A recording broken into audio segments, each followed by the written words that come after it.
పురాతన జీవన శైలి. ఆహారమే ఔషధం కావాలి.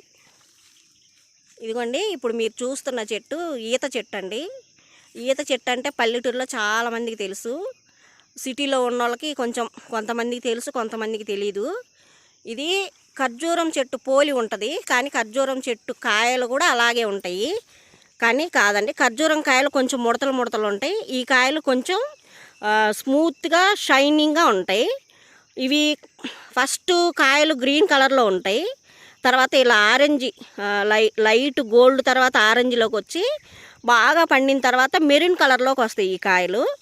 ఇది కాయల యొక్క రంగండి. ఆ తర్వాత ఈ చెట్టు వల్ల మనకు ఉపయోగాలు ఏంటో మనం తెలుసుకుందాం. ఈ కొమ్మలు ఉన్నాయి చూసారా, పూర్వం ఈ కొమ్మలతో ఈత చీపుర్లు తయారు చేసేవాళ్ళండి ఇల్లు ఊడ్చుకోవడానికి. మనకి ఇప్పుడు కుంచె చీపుర్లు అందుబాటులో ఉన్నాయి, కానీ పూర్వం ప్రతి ఇంట్లో ఈత చీపుర్లు ఖచ్చితంగా ఉండేయండి. ఆ ఈత చీపురు తయారీ కూడా నేను మీకు ఇంకొక వీడియోలో చేసి చూపిస్తాను. ఇది సమ్మర్ మనకి ఇచ్చిన అమృతం అండి, వరప్రసాదం. ఇది మనం పండించడానికి అవ్వదు, న్యాచురల్గా అవే పుట్టి పెరిగి కాయలు ఫలాలు మనకు అందిస్తాయి. ఇంకొక గొప్పతనం ఏంటంటే ఈ చెట్టులోంచి కూడా కళ్ళు తీస్తారండి. తాటి చెట్టు కళ్ళు ఎలాగో ఈత చెట్టు కళ్ళు కూడా తీస్తారు.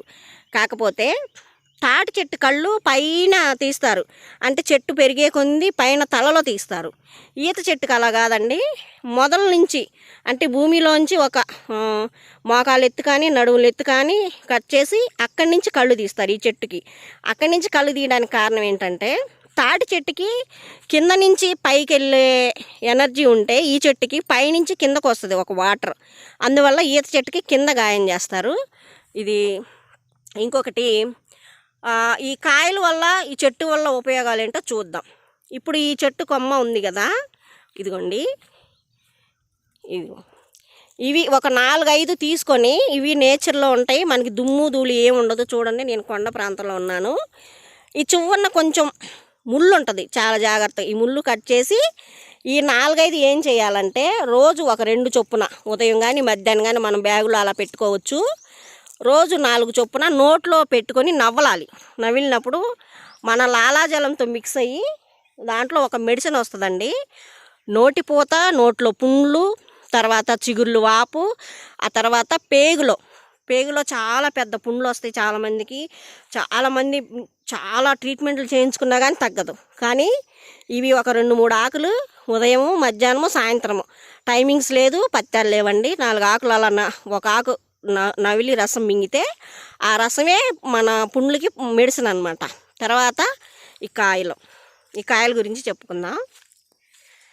ఈ కాయల్లో ఐరన్, కాల్షియం, తర్వాత గ్లూకోజు, ఇంకా సమ్మర్కి సంబంధించిన నీరసం, అలసత్వం, తర్వాత మతిమరుపు, తర్వాత నిరుత్సాహంగా ఉండడం, డల్గా ఉండడం, పిల్లలు ఉంటారు కదా, బ్రెయిన్ కొంచెం నర్వస్ సిస్టము వీక్గా ఉన్న వాళ్ళకి బాగా మంచి మెడిసిన్ ఇది.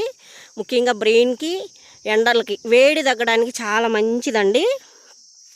ఈ కాయలు డ్రై ఫ్రూట్స్ లాగే ఎండబెట్టుకొని సీజన్లో, ఏ సీజన్లో, ఈ సమ్మర్లో ఎండబెట్టుకొని ఏ సీజన్లో అయినా 4-5 నీళ్ళల్లో పెట్టుకొని ఆ నీళ్లు తాగి ఈ కాయలు తినొచ్చు అనమాట. చూడండి, దీన్ని గోల్డెన్ ఫ్రూట్ అంటారు.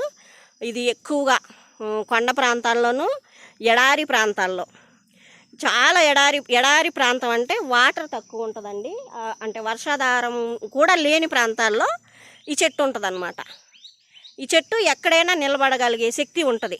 తాటి చెట్లైనా కొంతవరకే ఉంటుంది, కానీ ఈత చెట్టు అలా కాదండి.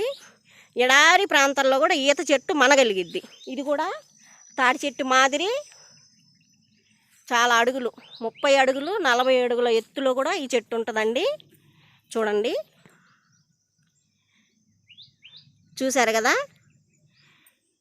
ఇంకా దీని గురించి మీకు ఏమైనా తెలిస్తే ప్లీజ్ కామెంట్ చేయండి. మీ విలువైన సూచనలు, సలహాలు ఇవ్వండి. ఛానల్ నచ్చితే లైక్ చేయండి, షేర్ చేయండి. ముఖ్యంగా మన ఛానల్ని సబ్స్క్రైబ్ చేయండి.